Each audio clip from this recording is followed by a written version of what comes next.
कैटरीना कैफ आपकी कौन लगती है? तो मैंने बताया भी था कि वो मेरी कजन सिस्टर है। इसके बावजूद भी आप लोग बोल रहे हो कि आप उससे ज्यादा सुंदर हो। तो गाइस क्या करूं, मैं इतनी सुंदर हूँ तो आप ही बोलो क्या करूं। तो गाइस क्या करूं, मैं इतनी सुंदर हूँ तो आप ही बोलो क्या करूं। मैं करीना से भी गोरी, कैटरीना से भी गोरी। मेरे आगे एक छोरी, मेरे पीछे एक छोरी। मेरा नाम बबली, मैं हूँ पगली। खाने में खाती हूँ मैं। क्या? Fair lovely, fair lovely, fair lovely, fair lovely. सही बात बा।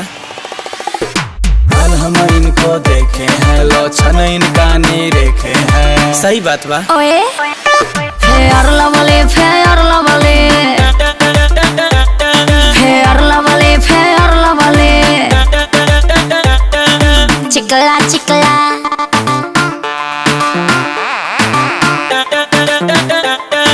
चिकला चिकला,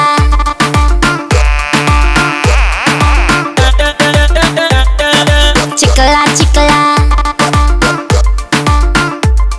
अच्छा राय हमार पाली लेके घूमे ली थाली। हाय जान मारे मोर कनवा के बाली।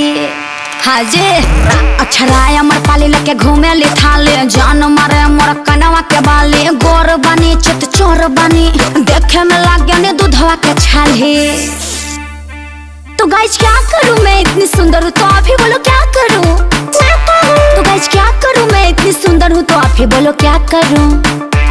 मेरा नाम बबली, मैं हूँ पगली। खाने में खाती हूँ मैं। क्या? Fair lovely, fair lovely, fair lovely, fair lovely. लागी ना मलाई नियन उजर नहीं खाया ही जादू सर के हो जोड़ा। कब होला न फुनसी फोड़ा हो।